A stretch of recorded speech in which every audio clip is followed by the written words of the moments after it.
what it is. Back with your boys. We All We Got podcast. We in here just chopping it up. Last week we got to the last little bit of our stories. Now y'all about to hear us talk about what grown folks talk about. You know what I'm saying? Topic.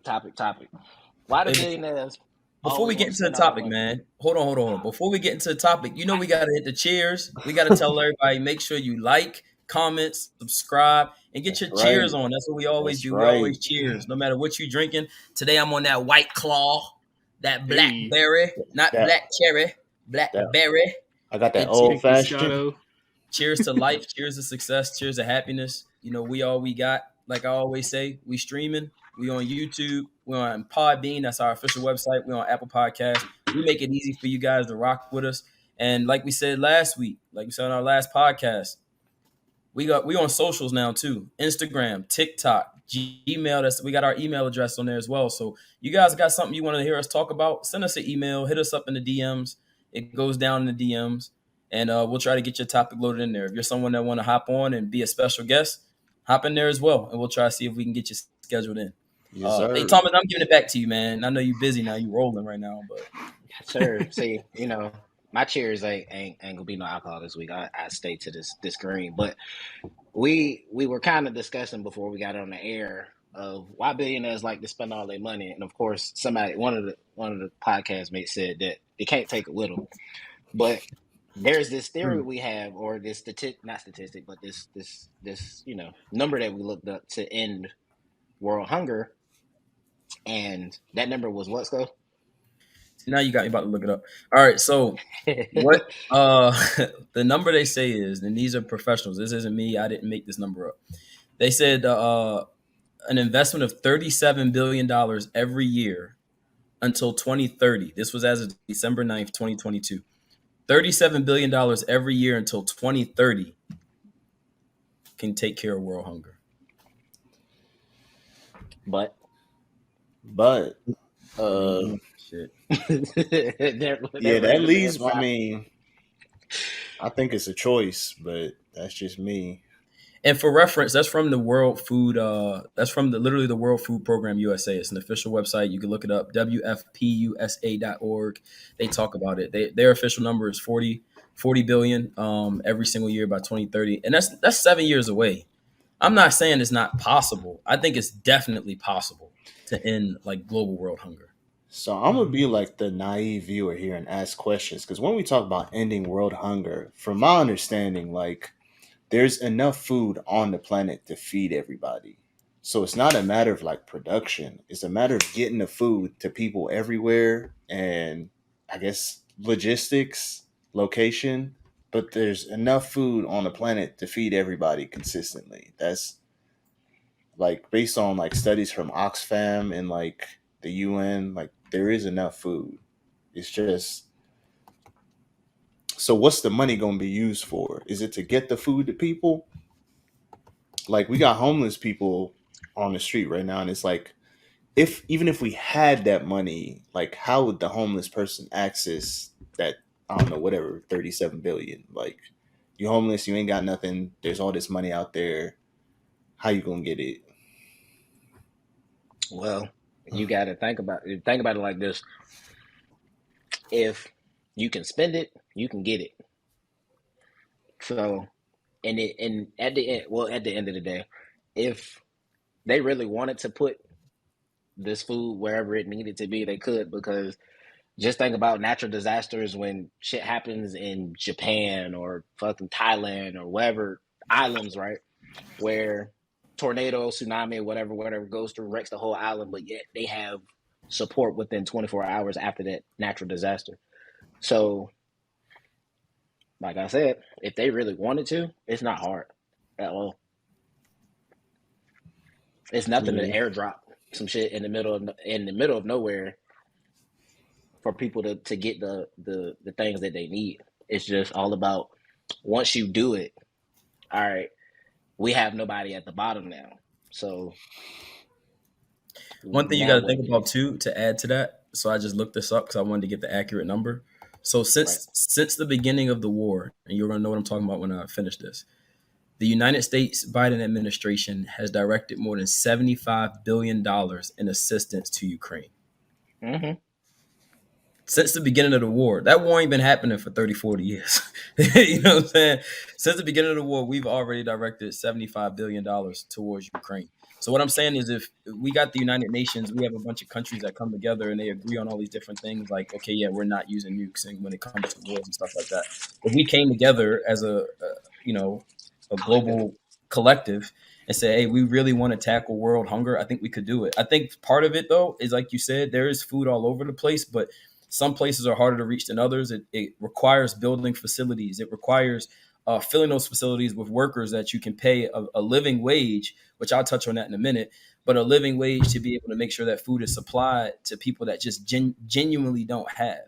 I think the higher we go up, especially in the U.S., I'm going to say, we do have a very like crabs in a barrel mentality. When people are trying to get out, we try to pull them back down. And the people that are already at the top are trying to get out. They're not reaching back to help other people get out as well. And I don't know. I mean, I had this conversation with a buddy of mine before. I understand if I had a lot of money, I wouldn't be running to throw it away neither, because you don't get rich by spending. But I mean, we can't keep acting like playing these sad ass commercials on the TV. Oh, 40 cents a day will feed this person. Like, yo, if we really wanted to, we would. There's over 2,000 billionaires in the world. Billionaires, dog. I'm not talking about million. You can't spend $1 billion. There's only but so many houses and cars and private jets and yachts you could buy, and you still wouldn't touch $1 billion. I mean, when it just comes down to it, it's just control. Like with that money, like you have to understand, even if you came up with $1 billion, you can. I mean, how do you come up with $1 billion? The billionaires that we have, like in cash, like cash flow, not like valuations of businesses that you have, like actual cash flow in the bank, $1 billion. Economics will tell us it's like providing value to society, but that's just like one side of the coin. And again, it's a choice. I think it's a choice that people don't choose to end this for whatever political reasons people have. But again, I've heard y'all heard of like universal basic income? Mm-hmm.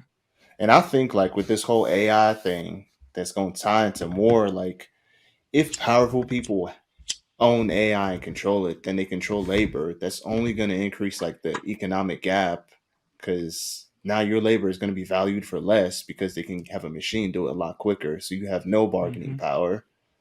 Like, I think do we really want to go into an age where AI is controlling everything completely? It's inevitable, bro. It is inevitable. That's true.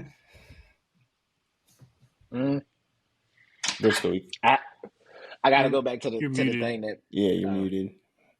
Dang, I was talking this whole time. Didn't know what. I was like, why they keep talking over me, man? But hey, no, I was going to say, I said, I make this argument all the time, and you can call this a hot take. I don't think technology gets rid of jobs. I think technology changes jobs. Like, for example, the store that Amazon piloted, where you scan your phone, you walk in, you grab the stuff off the rack, you walk out, they automatically charge your account. Like now you're not paying cashiers, granted, but you are paying IT people, you are paying cybersecurity people. You still have to have someone stocking the shelves, making sure the place is clean. Yeah. Some jobs you can't quite replace with robotics, but with the way that AI has grown, it just kind of changes the demand of jobs. The jobs are different. I don't need a cashier now. I need someone to make sure our shit ain't getting hacked into with people stealing stuff for free.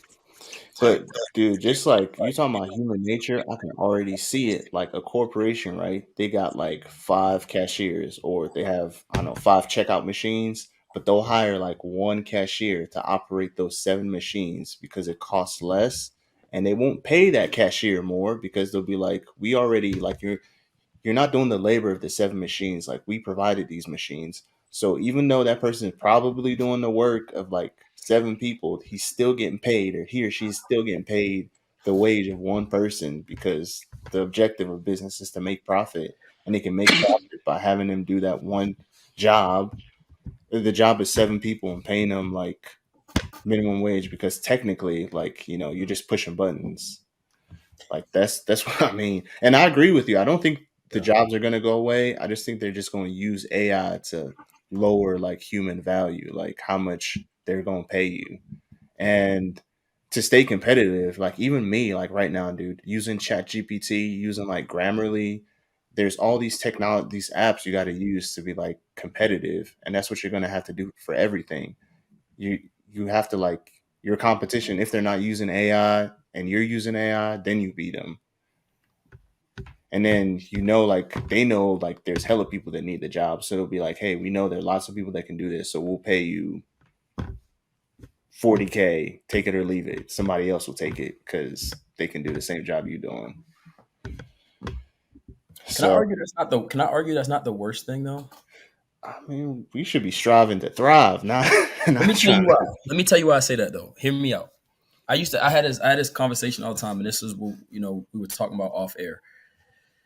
My biggest issue with raising salaries for minimum wage jobs is my approach towards minimum wage jobs. And I talk about jobs like cashiers and stuff like that, right? So when we were coming up, we would get a job. You go be a bagger at a grocery store or something like that. You're a cashier. You're an associate at a tennis shoe place, something McDonald's. like that. You work at Yeah, McDonald's. I worked at McDonald's 2 years in a row. I know what it's like. You feel me? But my approach is minimum wage jobs are designed to teach you minimum wage skills that can help you translate as you grow your education and you grow your skills and you grow your value to then be able to earn higher paying jobs with higher demanding responsibilities. And I think as a community or as a country, we've kind of got stuck into, oh, I want this living wage. I want to be able to work at McDonald's and afford a 2-bedroom apartment. That's not what the McDonald's job was made for. So if people want to pay them, if you're forcing companies and corporations like McDonald's to pay these people $15 an hour as opposed to I was making $7.25, yeah, they're gonna cut it out and put AI in. It makes more sense. So now the people that are getting a little greedy because they want to be able to have their cake and eat it too, not put in a lot of work. Because let's be real, someone that works at McDonald's, as an example, doesn't work as hard as any of the four of us on this podcast right now. But Not a that's bit. they comparable. start I can argue. they start making more. What happens? Inflation goes up across the board. Companies are saying, well, look, I got to make the eggs more expensive and milk and flour is more expensive. None of us are getting promotions or none of us are getting raises that's going to match the inflation through cost of living. So now it just makes it harder on us to be able to live because now these people down here, and I say down here because they're starting out, are making 725, 750. Now it's jumped up to 15. Now it's jumped up to 16. Now it's jumped up to 20. And I think that's what really kind of hurts the inflation market right there. Bingo. Bro, I don't Yeah. know. I'm maybe on some high shit, but I think as a country and as a world, we got to reevaluate like economics as a whole, like what we call inflation, what we call deflation, what we think increasing. Like everything we said is just stuff we were taught in school about how inflation would work. But dude, like during the pandemic, like the amount of money that the feds pumped into the economy to keep the stock market up, like the effects it should have had aren't exactly what happened. Like it's all debatable. So like people were making more money by being at home getting a check than like by going to work. They were getting paid more. And that didn't like I mean the news will tell you like inflation, all this stuff went up and stuff has always been going up, bro. But I don't think it's gonna have the effect that they say it's gonna have. But there's no way to really like prove that. And like the McDonald's employees and stuff, like I think everything you said is valid if all the assumptions that you hold like everything works out. Like yes, you're supposed to progress in your career. Yes, you're supposed to go out, but like it's the real world. Like things are going to happen where your mom gets sick, you can't leave this area. Something's going to happen. And they know these variables exist. That's why it's not like practical. Like in a perfect world, you just go from McDonald's to this to that and you progress, but that doesn't happen because it's real life. So on that, it is real life, but at the same time, I got to play devil's advocate because I agree with you and Sko. So with Sko's point, it's like we were taught that all right, you get this job while you're at this job, and I'm pretty sure all of us that had jobs as teenagers, we bust our ass to get that paycheck. Now, if we was to go back at this age, I'm not taking that shit serious. I make $15 to do what I was doing 10 years ago at 7. Like, bro, I can do this shit in my sleep. Versus us going to these practical career for jobs or whatever, and having to actually put effort in to get to the next level. And we've made a career out of this. Most people not are or back then weren't trying to make a career out of those kinds of jobs. And the people that did, I mean, good for them. But at the same time, I feel like they could have done better. Now, with your point, yeah, life does happen. And sometimes you do have to resort to those jobs to get you by. But at the same time, as you're resorting to these jobs, you still have to take in consideration that life is going to get expensive. At that shit, as I've learned, it's getting more expensive as you get older. Because they didn't tell us this shit when we. I mean, some of us knew it, but they didn't tell us this shit when we was younger. Like, yeah, when you get older, gas gonna be about $5. I mean, they said it, but we didn't believe it. Gas gonna be about $5, and gas is damn near $5 somewhere. You know that. So inflation is a thing. I don't think it needs to be revisited. I think it just needs more of a critiquing, because some of I the just shit that think they like the principles we're taught are like some of them are obsolete. Like some of the technology didn't exist. Some of the that's true. principles, like I think they're just phenomenons that are happening right now that we don't have a name for. Like they're just things that are happening. Like they don't have like a name for it yet, if that makes sense. Like before people knew what inflation was, they probably called it something else. And now whether it's stagflation or whatever, like they're just things in our society that people don't have a name for yet. I think But I think inflation really comes down to two things, really, to be honest. One of them is supply and demand. Like we saw the prices of cars spike because during the pandemic, the companies that made the computer chips just went out of business. You know, there weren't people weren't driving. So we got these companies producing chips for cars and ain't no one buying cars because we locked down. I mean, granted, I live in Florida and we act like the pandemic ain't happened. We opened we opened the beach. They were like, we shit. opened Jacksonville Beach. And they said, yeah, the weekend they opened Jacksonville Beach, they had record number of COVID cases in one day. And the governor was like, yeah, open the rest of the beaches. I was like, that makes no sense. But I think that it made it hard. Some companies did go out of business. Some companies never recovered from that. So I think that when the supply goes down and then the demand does jump higher, then it does cost a little bit more because listen here, I ain't got that many of them, so I got to sell them at a little bit more of a premium because now it's a lot more scarce. I think that's part of it, but the other part of it I do think is greed. And why I say greed is because I'll go back to the McDonald's example, and I'm only using it. I'm not knocking anybody that works at McDonald's, worked at McDonald's, because I used to work at McDonald's. Feel me? When you tell me my salary about to jump from 750, 725 is what I was making to $15, that's over double per employee that is at that bottom point. And people who still fall below that bucket, you got to ramp them up to that point.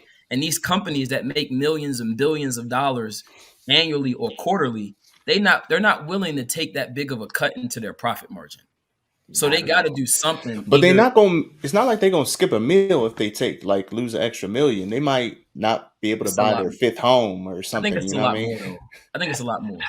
And That's also, a lot one more thing than that I've definitely like I can tell you, someone growing up in Nigeria, like unskilled labor is a myth, bruh. Like that shit is a myth, bro. This shit takes like call it what you want to call it. People be saying, yeah, right now we need more. I don't know, carpenters need more. Like sorry, let me go back to supply and demand. Is there a situation where the demand for McDonald's causes the wages to rise? Like they're like, there's so much demand, motherfuckers love McDonald's. We like that translates to it, higher wages for people that so work at it's McDonald's.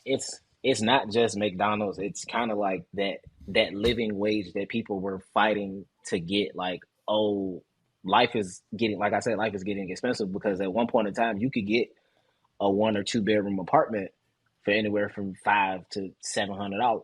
$500 for the 1 bedroom, about 700 for the two. Now you paying damn near a house mortgage for a 1 bedroom if you want to live somewhere decent.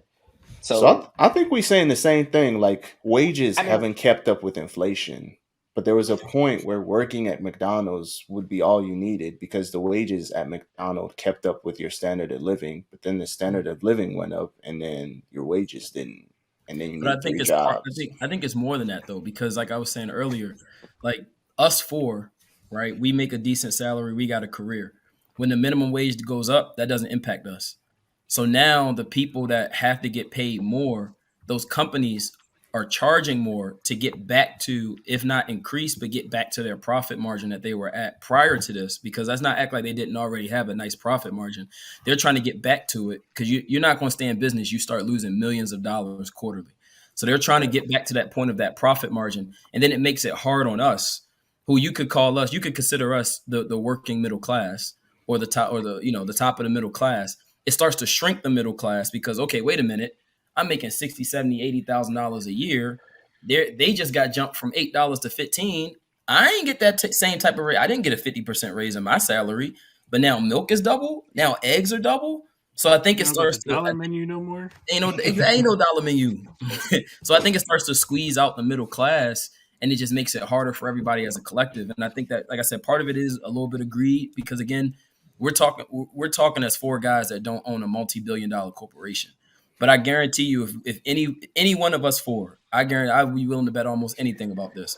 If any one of us four started losing 12, 13, 14 million dollars quarterly, we'd be like, nah, this ain't it. This Yeah, ain't but it. I've thought about that, dude. Like, how do you become a billionaire, dude? Like Amazon, you're gonna have to do some union shaking up. Like, you're gonna have to do some things to become a billionaire, bro. Like, you're gonna have to do some, you're gonna do some unsavvy things, bro. Call it what you want to call it, the greater good. You're gonna improve society. You're gonna have to do some shit to get a billion. Okay.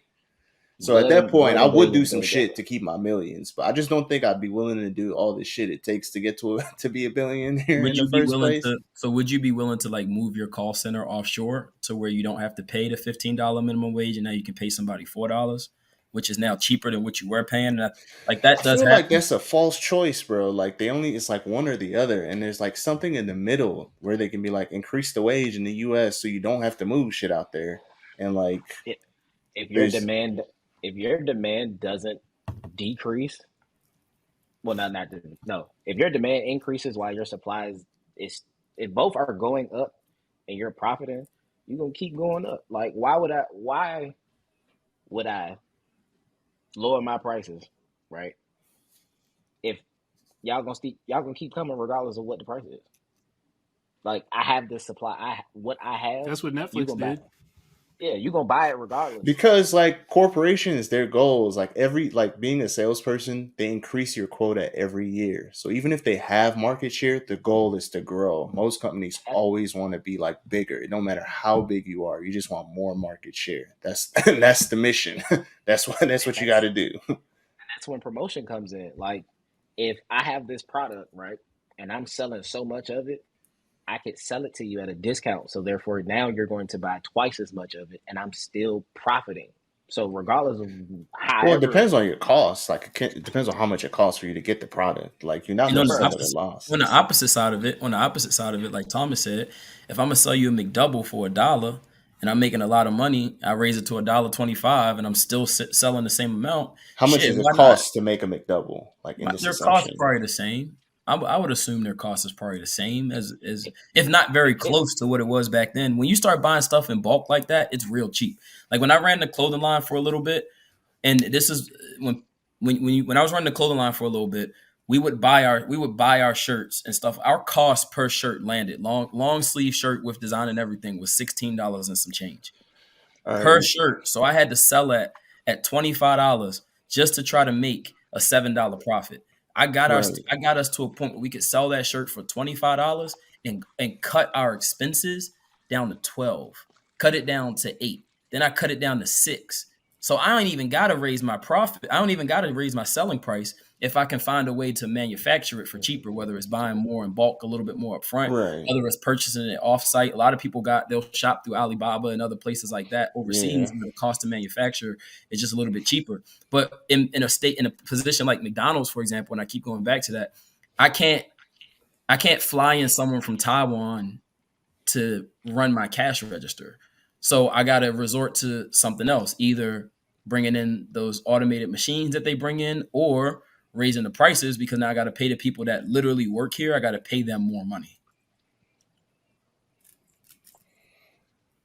But hey, let me get Ian's intake on that. Ian ain't said nothing in like 20 minutes. Ain't said shit. Just focus it on. Saying both points. Y'all are saying both points. I have nothing to say. That's That's what it is. I Though. wish I was making 15 whatever at McDonald's when I was 16. Though you Facts. wouldn't be able to tell Bro, me So nothing. fun fact. So fun fact on that. When But I this was my point that I was making earlier. When I was working at the bank as a banker at Wells Fargo at the time, I was making $16.34 an hour, doing a lot of work setting up business accounts, trusts, doing all kinds of shit. They wanted me to become a notary, setting up all different types of accounts.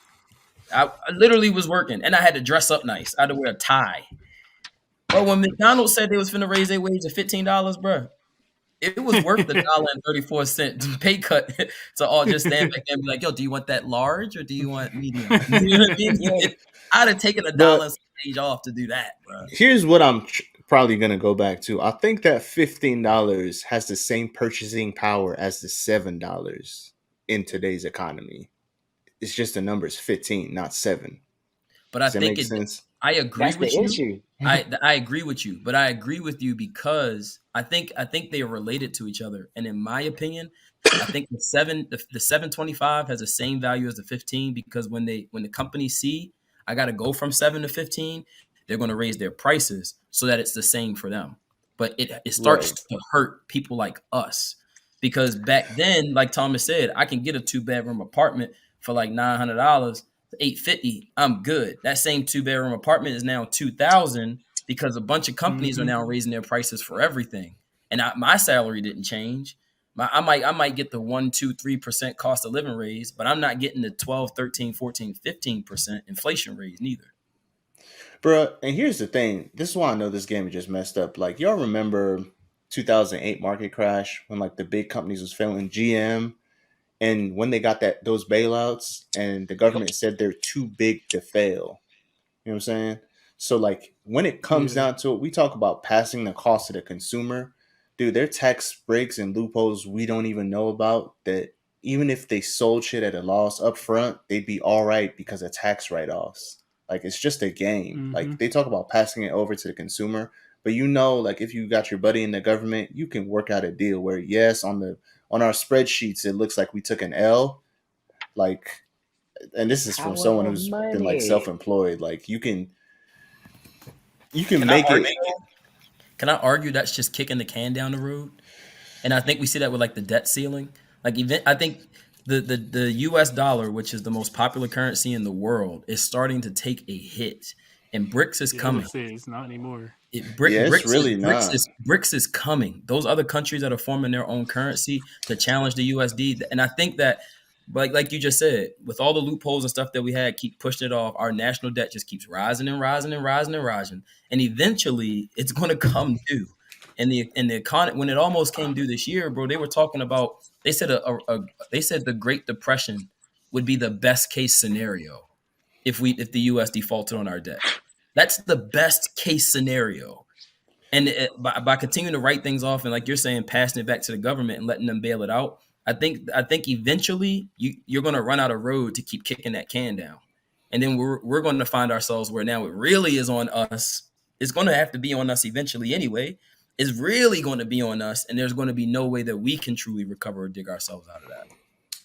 I don't know. I guess that's a fair point. But here's the thing that I also think about, dude, as far as what money actually is, like fiat currency. Like the paper money we print has no value. We just agreed that it has value because everybody else agrees on that. So you can keep printing to 100 trillion. And in actuality, it's not backed by gold or anything. It's just numbers on a screen. And like you can probably like people think about the PPE loans that got forgiven. People borrowed money from the government and the government forgave them for those loans. How is that possible? Like in theory, isn't somebody supposed to pay those back? Doesn't that fall on like the taxpayer? Nah, but in this case it Billionaires don't said- because it got forgiven. Hey, that goes towards the debt ceiling though. Like all the money that the US borrows from other places, it just goes into that budget and it just keeps. That's what I mean by kicking the can down the road. So I guess like, dude, I just know there's solutions and it won't even matter because people file bankruptcy, bro. Individual people file bankruptcy. A country could probably file the equivalent of bankruptcy, and we don't know what that would look like. But like, if you default on your loan, you probably could set up payment plans with China. Like, what actually happens if you can't pay? Like what they gonna say? Take you to court? Like what are they gonna do? Repossess the military. Yeah, like what are they gonna do? We talk about this default. Like people lose their homes because they can't pay, and then you lose the house, you file bankruptcy, you can't buy shit, and you can do shit again. Like what happens if we're like, fuck it, we can't pay? We came up with a new international treaty to get rid of like 30% of our debt and implement like universal basic income, and then everybody's like, it's cool. So it's rules. Someone just has to make rules that everybody agrees on because all this shit is made up anyways. But like, even if the U.S. defaulted on it, dude, Nigeria has so much debt, and the reason I talk about this is because they default all the time, and I'm like, what is happening? What is the consequence? It's just you're like if you're like a person in a regular neighborhood, you won't really know they defaulted. You just be doing your same shit. Like, what actually happens when a country don't got it? They just add it to your number, and you're never gonna pay the number anyway. So it's perpetuity. You're just gonna own forever. And that's what I think. But how But do we owe so many people when we're constantly giving money away? Yeah, that's what I don't understand. Why can't we just Like, say we paid it? in essence, I mean, you kind of did. Shit, I'm pretty sure. How the fuck did Germany pay? Or no, it wasn't Germany. If I'm not mistaken, then somebody please correct me if I'm wrong. They gave all Jewish Americans reparations for the Holocaust thing, right? I think so, yeah. Okay, so they did that. But if I'm not mistaken, Germany owed us money from when we went back and helped them rebuild that fucking wall that was tore down at the point of the war. Bro, I'm So, learning everything can be negotiated, bro. Everything. Of Like I'm course, sure you don't people got to owe us pay him money money. too. Like think about that Brittany Griner situation. Like that probably took off like some payment somewhere. Like you release her and we'll take off X amount. Like you can negotiate No, anything, we dude. gave them somebody. We gave them somebody back. Yeah, and some money that's classified or some shit that we ain't never gonna know. Like, there was some money involved. Of course it yeah, was. there is another podcast that I forget what it's called, but it's like I learned you can negotiate like anything if you know what you're Shout talking out, about. shout out to them. Yes, negotiation is definitely something that is If you got the right essential in life. leverage, if you got the right Yeah. leverage and you know what you're talking about, you can negotiate anything. I just don't understand how like a entire nation is in debt. Like that as much money in taxes as they take from us, and we're in debt. It just doesn't make Because sense to the me. people that are taxed don't make up the number that the other people that aren't taxed as much could make up. But let me ask y'all this, like, dude, AI, the more I learn about AI, dude, it's super crazy. Like, it sounds like some crazy fictional shit, but they're getting to the point that I'll put a link in like the description. Essentially, they can read your thoughts. That's just a summary of it. Don't want to do that.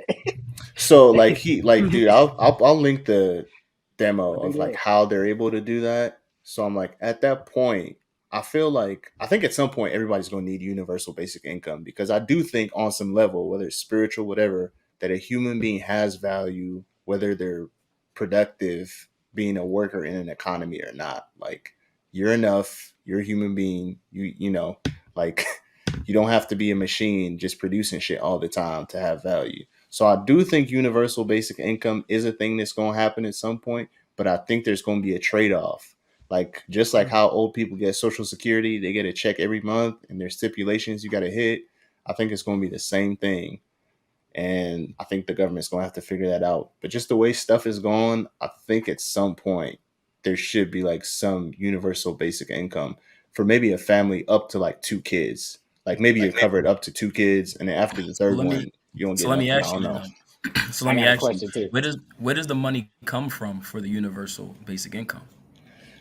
Dude, we're just the same way all our money comes from right now. The Federal Reserve will print the money.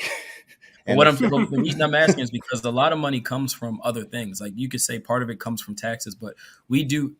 When I was at the bank, I learned like Wells Fargo has a bank account with Bank of America, for example, because even though they're a bank, they're still a business and their money has to be housed somewhere. And the United States is still a corporation. We have to get our money from somewhere. We can't just print a dollar and say, hey, throw the dollar, because but the problem, the I'll argue repercussion, against that. the repercussion of doing that is you lower the value of it. It goes back to the supply and demand, because in the beginning, the currency was gold. It was changed to the dollar because it's easier to carry. You ain't walking around with bricks of gold in your pocket trying to buy a McDouble. You Right. know what I'm saying? So you ain't no But it was golden backed nuggets. by But gold. It yeah, it was was backed by gold. But as the need and cause, now we're printing more, it starts to devalue what it was, because now we can't back it to gold anymore. The gold supply isn't there to back the dollar or back the currencies. So you're devaluing the cost of the actual dollar. But if we're going to say, hey, we're going to implement a universal basic income, that money has to come from somewhere. And if we say, well, just print more, well, then there's more money to go around. That devalues the money that's being added into circulation. It's going to cause the same thing. These companies, they're going to start raising the prices on things because they know that they can. There is more money available. I think the one thing that stops but I think it cheeseburgers was from being $10 for a McDouble is the fact that there ain't enough money for everybody to pay $10 for a McDouble. But if we start printing more money and say, hey, you got a kid or two, here's $60,000 a year, just because you got a couple kids, then the prices of things that we like to purchase, the price of things that we rely on, is going to go up as well. dude, Hey, that's people gonna like start having honestly, kids like too. talking about economics, like the model that you said, everything is true, but it's basing the assumption that everybody would want McDonald's. Like not everybody would want a McDonald's, I'm even if just they I'm using had all that McDonald's as an money. example. Like No, there's I know. I'm just all saying, like, we companies, wouldn't want the all same companies. things. As long as there's competition, we all wouldn't buy the same things. And like, I And I think just, that's the problem too. Like with the competition, now more companies are going to continue to. If McDonald's raised their cheeseburgers to $10, Wendy's is going to raise theirs, Arby's is going to raise theirs, Burger King is going to raise theirs. Now every chicken sandwich and every single cheeseburger is going to be $10-15 because someone that just decided they wanted to have two kids is now getting paid $70,000 a year just for having a couple kids, just for fucking. Now they're getting productive members, 70K. human capital. That's what the government calls us. They're getting Human 70K capital. Okay. just for fucking. So it's human capital growing the economy. So it's an investment. So they can do that. Two kids, you're capped at two kids. Can't help But hey, you that with money, that. that money got to come from somewhere. And the problem with But the bro, default thing that you mentioned, the problem with the default thing that you mentioned is when we default and that money comes due, they got to pay that back somehow. So that like they start shutting down things that the government pays for, like government facilities, things that are backed by the government that they put money into. That some of it does come from our tax dollars. Now they have to pay that debt back, so they'll start to shut down those government industries. They'll also do things like spiking credit rates. Makes it a lot harder to buy homes. Credit cards. A lot of people don't realize credit card rates are variable. The majority of them are variable. When you read your contract for a credit card, they say that they can change your rate at any time. A lot of them say they can change your rate at any time without notice.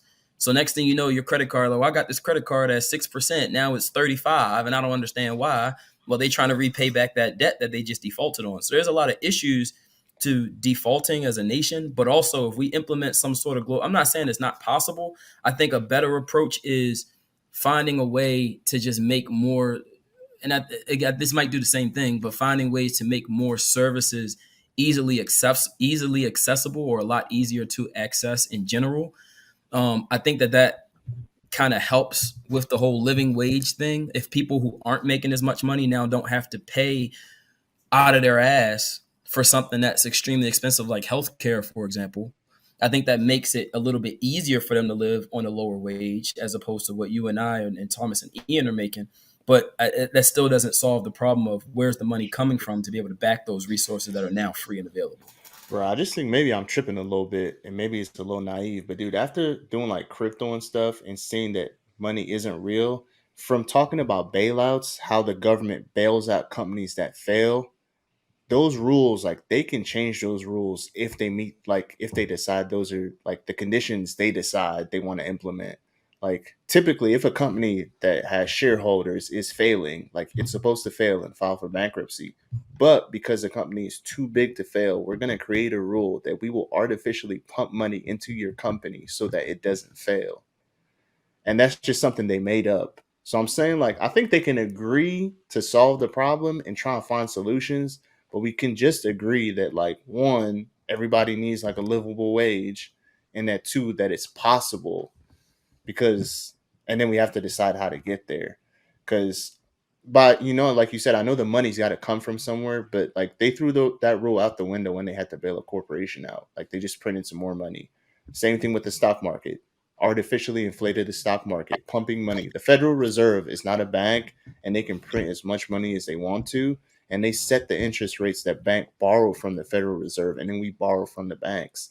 So these rules, like the rules change when they need them to, Let and me they ask you this. decide. Let me ask you a question. All right. So, for example, right, out of all the debt the U.S. owes, Mm-hmm. it says that we owe the most to Japan at $1.1 trillion.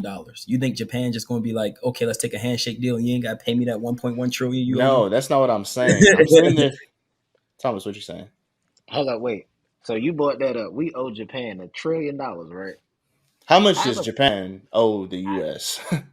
Nah, I won't even gonna say that. We fucked Japan up, so that's why we owe Japan so much.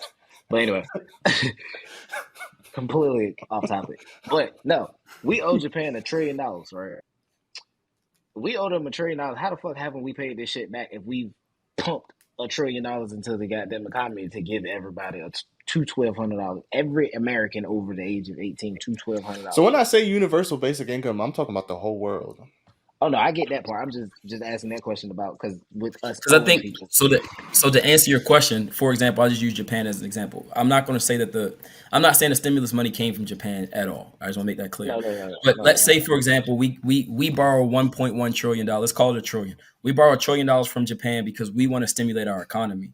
We borrow with the promise to pay. And all we continue to do is raise the debt ceiling so we can raise how much we can borrow from other countries so we can continue to stimulate our economy.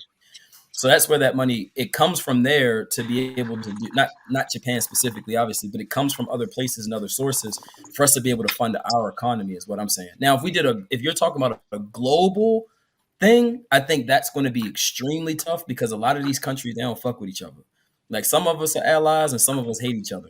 So it's going to be So, hard for so us all to this is where people talk about like digital currency. Like how one Bitcoin is one Bitcoin anywhere in the world. So it would be the same thing.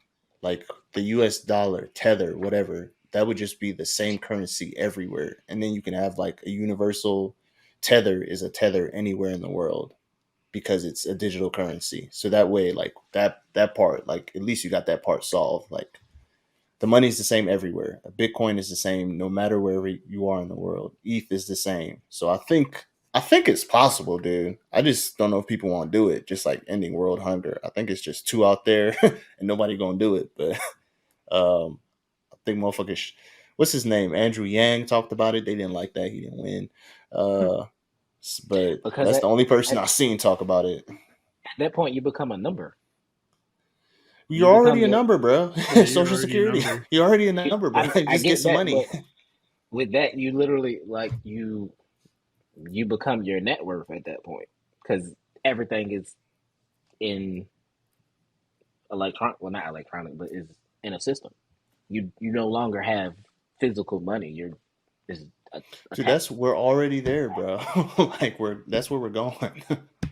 Yeah, but this is something that they're trying to not go to because I feel like the people up top are more afraid of it than the people at the bottom. I mean, bruh, I've seen people like steal billions in Bitcoin off exchanges, like with wallets and stuff. Your money is already digital in your bank account. Mm-hmm. It's not like for me, it wouldn't even need a lot to convince me to be like, oh, okay, your money's digital. Like, dude, buying tokens online, like video games, like we're already going there. Like, especially with the technology, we're about to be there, bro. And that's the thing is like at that point, it's like anybody in the world, wherever you're born, I don't know. This is definitely rough. Like I did, you get just like with Social Security, depending on how many credit hours you worked or whatever, you get like 1,000 Bitcoin or whatever, and that's just gonna be enough for you to eat, like have a roof over your head, buy food necessities. And dude, the way these big companies work right now, they'll have contracts that like you may not even get your 1,000. Like your 500 might go to Kroger and they'll give you groceries. Your 300 goes to LGE and you get, so like, although you're getting 1,000, you're not really seeing it because it's going directly to the company. Does that make sense? Mm-hmm. Like they will already have those contracts in place. So yeah, you get 1,000, but you don't really see it because, and then you can't spend it on shit that you don't need. So Hey, I would be okay with that. yeah. What? But you got to probably go into the office every 6 months to do a wellness check. Like there's going to be a trade off. What I mean, when they talk about reading your thoughts, like if the government's doing that for you, you got to check in every like 3 months. So you know you're not a criminal, you're not doing crazy shit. But So let me ask you a question. For a global, what did you call it? The income, what'd you call it? universal basic income. So let's say we did a universal basic income. Let's just call it a UBI. So Yeah. for a UBI, and let's say we do it on a digital currency, I'll use Bitcoin because that's the easiest example that we're all Right. familiar with, right? The process of mining Bitcoin is so egregious, to be completely honest. It's so challenging. It rewards the people who really have the assets to be able to invest into it. They say that you have to spend on average about $10,000 for a computer that's able to mine Bitcoin. So if So people that don't price have has that, dropped. I so actually was, yeah. so if we're saying It's that if we're saying people have, so how do people then get? Are you saying that the United Nations needs to come together and they are the ones that mine the Bitcoin and then they distribute it evenly to everybody based on a certain rate, based on how old you are, what your demographics are, how many kids you have, and stuff like that? That essentially becomes a unified world bank, and it's the same thing, just now digital as opposed to an actual physical piece of paper that we all carry, and we're still relying on a higher power or a higher nation to give us money as they see fit. And that can run into different types of issues where someone can say, oh, well, I should be making this much more because I graduated from this school and I did that. And then it oh, says, okay, well, yeah, you should, and I'll give you more. But then what about people that don't have the resources to do that? Like if someone I live in Fort Myers, Florida, right? Right now, I don't have the capacity to go to Oxford. If I'm unable to go, if I don't have the means to go to Oxford, but someone that goes to Oxford, or let's say they go to Harvard or Stanford or some place like that and they graduate there, does the name on their degree now earn them a higher wage based on the government's arbitrary scale that I really have no say into? I feel like it'll create different types of issues than the ones that we have currently. so I'm trying to see how to answer. So one, I think the UBI, I was just talking about basic income. That doesn't have to do with like your professional career. Like that's still going to be the same way it is. Like the market decides that. The UBI is for people like, I guess, one, when you're born and if you have a couple kids, and just to be able to help you stay on your feet. That's like, So you're basically describing unemployment then, because that's basically what it is. If you're saying someone as soon as they turn 18, you automatically qualify for UBI, and it's going to be at a living wage. So the government sets what that living wage is. So the government would then also have to have control over places like apartments and the home industry to be able to say, hey, you got to have your prices can only be here to here because we're supplying a livable wage to someone that just turned 18 and maybe they had a kid at 16. So now is that person who turned 18, had a kid at 16, is going in on their second kid right now, is their UBI that they're going to get going to be equivalent to someone that went a different route, graduated high school at 18, went to college, graduated, and is now making too much to make the UBI, so they have their own salary that they rely on, depend on? Because if that's the case, that's the same as unemployment. Someone can file for unemployment, they can get a living wage, and they can take care of their responsibilities without having to go the route that we went. yeah, again, I'm spitting off the top. I know that like I feel like there's solutions to those problems, but a lot of the things in life too, I'm realizing like the concepts stay the same, but we just call them different names. So shit, maybe maybe it's the same concept, but we just call it something different and add a little thing on it to make it different, and then it becomes like a completely different thing. Because I don't think it's going to be a completely new concept. It's just going to be like implemented in a different way and probably with a different name. So I have a question that aligns with both of y'all or what y'all was talking about. So in the event that this was to happen and there's this global basic income thing, would you rather have one free meal a day, a $150 check that you're guaranteed to get every month regardless of what you do, or damn, what was the third thing? All right, we'll just stick with those two. So One free meal. You're guaranteed one free meal a day, no matter what it is, whatever it is you want. You can have it just once a day. I mean, there's a cap. Like Every you other. can't. Like how much does it cover? Listen, I'm gonna go get Yeah. surf and turf with a side of crab legs. Man. You gonna El Frisco's every day. But you only get this once. I mean, granted, hey, it's dinner or well, not dinner, but it's a serving of food. Now, granted, for the rest of the day, you on your own. I'm gonna have enough Whatever, for whatever. leftovers. Yeah, it'll work. This I'm gonna get 2 Chipotle burritos. Yeah. Good with that. Yeah, $150 a month. I can't do anything with $150 a month. Yeah. No, Just this get a pair isn't. of So this shoes. isn't. This is kind of like a. I don't want to call it. Sounds like a stipend. Like you just Yeah, get, that's right. Yeah, just get like a call it that. stipend every month. But nah, the whole point I brought this up is like I said, I go back to like the whole like human beings having value other than just being like production. That's why that's the reason.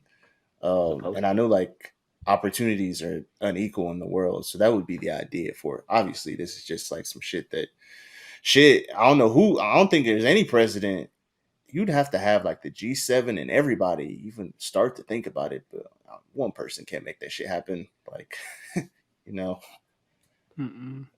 It It'd sounds take like a you're lot. making you know what it sounds like you're making? A real What? pro-life argument.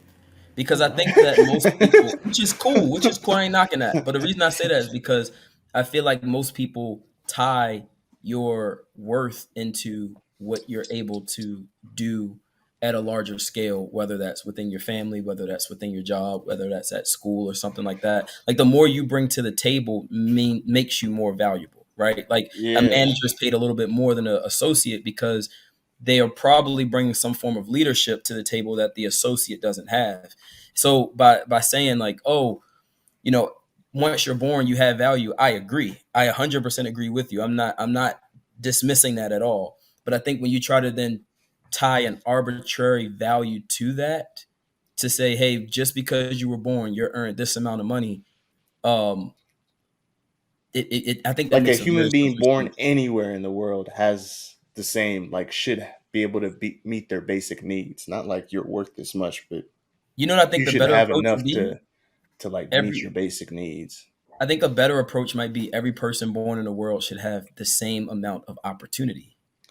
Like How if do you everyone that's measure born in the that? world, well, I think it depends. So if you have some form, let's say we had universal Wi-Fi throughout the entire globe, right? Everywhere in the world, there's Wi-Fi coverage for anybody to be able to access the online database, right? If you consider universal education, where someone can go to school without having to pay for it, and they have an opportunity to learn more and advance themselves. If travel was a little bit more affordable, so people can travel to other countries that maybe it's something they want to see, maybe it's just a culture that they prefer to live in. I don't think we should strip cultures, but what I'm saying is if we give someone the ability, everyone, it doesn't matter if you're born in Boise, Idaho, you're born in Fort Myers, Florida, or you're born in Tokyo, Japan, you have the same opportunity to be able to advance, and what you do with it is on you. But if we create a platform where everyone has the same starting platform, Like, same how do you even start to availability do and stuff, that? Like, that's almost impossible, bro. That's why it's I just wouldn't do as that because impossible it's. as UBI, I think. I don't think so, man. I think people that get money right now, like you could just give people a fixed amount and you don't even have to pay it to them. You just have to pay. Like, dude, if you could tell corporations that every person was going to get this amount of money, and if they provided, like, if I pick what kind of food and groceries I want, that money goes directly to like the corporation, they'll be like, sure, because they're getting money regardless. Like, opportunity is like impossible to, like, dude, even Wi-Fi, bro. Like, even here in Kentucky, even here in Kentucky, like my Wi-Fi is faster than my sister's Wi-Fi. You know what I mean? And that makes a difference because Wi-Fi is just data and information. So it's just like depending on where you are, some of that you're gonna have access to information quicker than somebody else because they live in, I don't know, the That's what I hollows meant, like somewhere. building that infrastructure. I think building that infrastructure is a little bit more realistic because if I then come back and I say, hey, at this, we're going to build the infrastructure so that way you can have access to information, you have access to healthcare, you have access to higher education from an early age. I look at it like sports, right? Like there's a minimum salary that you get when you sign up to play in the NFL or NBA or whatever. What you do with your money, that's up to you. You want to go have 5 kids with 4 different baby mamas and blow it on strip clubs in Houston? That's up to you. But it's not my responsibility. I don't think it's my responsibility to guide you along and hold your Yeah, I hand was through life. Zion. You know what I'm saying? I was talking about James Harden, but I mixed both of them. But I don't think it's my responsibility. I don't think it should be a government's responsibility to hold your hand through life to make sure you succeed. I think there should be a certain amount of self accountability. And if you have that platform, you have the ability to make the right decisions and you choose to make the wrong ones, that's kind of a you problem. Like at a certain point, I believe that yes, everyone has value, but we can't handhold everybody neither. Imagine if you and your sister, I'll use you and your sister for example. If you and your sister had the same Wi-Fi capabilities, right? And you chose to go online with your Wi-Fi capabilities, get certified, find jobs in a location that actually fit what it is that you're specialized in and what you want to do, and you succeed, but your sister decides she wants to sit around and watch cat videos on YouTube all day, I don't think that's the government's responsibility to step in and say, well, wait a minute, since you watch YouTube videos of cats, and you got a kid, I'm gonna pay you X amount of money. No, like you guys had the same platform. She chose to do one thing, you chose to do something else. I think that does give us a little bit of parity, and I think that does open the door for corporations to say, hey, I want to hire the person that worked hard, not just someone that is here because, well, I guess technically they kind of got to be here because everyone's paying them the same. I think we lost ourselves a little bit. I think we're talking about two different things on some level, to be honest, because a lot of it, like growing up in a different country, like especially coming here, like people are already in their mind. If you say socialism or communism, bro, you're done. Like that conversation is done, bro. Don't even say it. So, but a lot of times you explain the same concepts to people using different words and they'll agree with it if you don't call it socialism or communism. And you change it in certain ways. They'll be like, oh, yeah, I think we should do that. But if you say that, it's like, you're done, bro. You're finished. The base of why I said that is because I'm one of those people that I firmly believe like the cure for cancer, the cure for AIDS, the ability to be able to travel faster than the speed of light, the ability to do things that we consider phenomenons right now are trapped in the minds of uneducated people. And I think that if you just give people an opportunity, if we give people an opportunity to educate themselves and tap into their potential, we'd be surprised in what we can uncover. So I think that instead of just saying, hey, I'm gonna give you guys the handout, which then encourages bad behavior, but giving someone an opportunity to have a fresh start, I think we can find things or tap into things that are trapped in minds for people that just don't. It's like the kid that doesn't go D1 because he doesn't get exposure. That doesn't mean he wasn't good. He just didn't get exposure. But imagine if he had that exposure. Like we can't say the best football player. We all know a football player, especially Thomas and Ian, that was damn good and never went to college. They didn't get the exposure. They didn't have the grades. They didn't have whatever their situation was. Opportunity. Right? Yeah, they didn't get the opportunity. But what I'm saying is if we gave everyone that opportunity, we might be surprised at what we're able to accomplish, not just as a nation, but as a globe and as a global economy. We might be surprised at what we can accomplish. And I think that goes back to giving everybody the same foundation in the beginning, giving everybody access to the healthcare. Some people get sick, they can't afford healthcare. It shortens their life. You know, next thing you know, they're not able to maybe hit their full potential. So I don't know. That was the backing of mine. I mean, I agree with some of that. Some of this stuff is just opportunity. Even when we talk about healthcare, like I've been in healthcare, there's like the quality of healthcare. That's a whole different thing. Like depending on where you're at, you're going to receive different quality of healthcare depending on where you're located. So it's just different things. So I just think, I don't know, making the opportunity the same for everyone, that's as good as that's not gonna happen. But I see what you're saying. Like I definitely agree with the part of like, dude, cure for cancer. I think it's out there. It's probably already done, but there's money in that, so probably won't get the cure. And all of this shit is food, bro. All this shit is shit we eat. Like I celebrated my sister's 40th birthday and we was eating the food and we just talking about, man, like, bro, like even down to like the fruits and everything, like the soil, bro, like everything's been fucked up to a certain degree.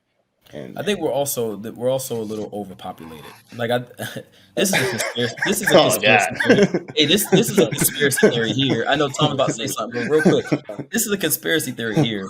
Since you asked for one before we got on air, Thomas, you asked for one. I think a lot of these natural disasters and stuff that happens is a little bit of population control because I think the globe is like to the point when the whole submersible thing happened, and then the FDA approved the law for the 2 companies in California to start producing lab grown meat for mass consumption. I think we have to start resorting to that eventually, because the number of people on this globe continues to grow. We're at over 8 billion people. There's not enough resources necessarily for us to be able to continue to do it naturally and healthily, especially with the time it takes to be able to produce natural and healthy foods. So that's why I think there's a little bit of a slippery slope as far as like that stuff goes too. So 2 things. Yeah, the machine stuff, I forget what it's called. I played this game, but it's a real thing. Like they commission, like if you look it up, there's a machine that like fucks with the weather. Like right now they're like, yeah, we did that shit. Yeah, The meat clouds shit, and rain and stuff like that. yeah, like they're like, yeah. I don't know how big a scale it is, but it's out there. Like I don't know how, like maybe it can like influence, I don't know, small town, but like it's hard to tell what capacity it can do, but that's like a thing. The meat stuff, yeah, I did see that Singapore like did that first. Like they approved like the the meat. That was He said it again. Yeah. He said it again. Nah, the lab grown meat. Hold up, there's a machine that can control the weather. That's oversimplifying it, but it's just like pumping out.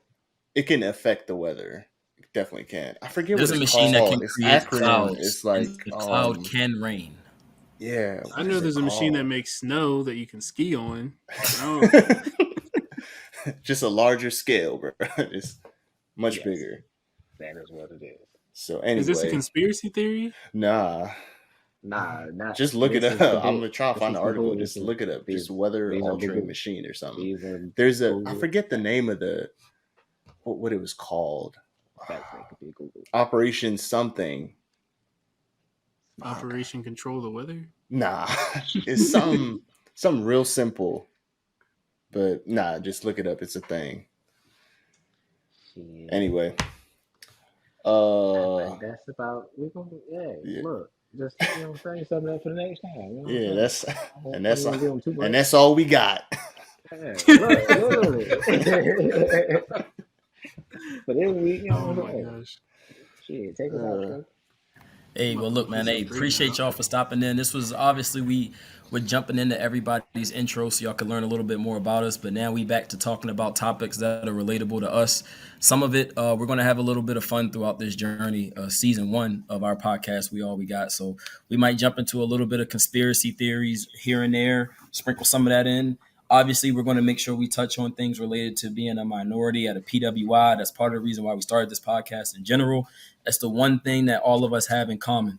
So, unfortunately, we don't have Jarwood with us today. We don't have Jeff with us today, but they still part of the family. We plan on them being back next week. But stay locked in. Like I said earlier, we're on YouTube, we're on Podbean, we're on Apple Podcasts. We All We Got, and we would love to make you part of the family as well. So, hey, see you guys next week. But for right now, we out. Peace. Adios. Hey. 1, 2.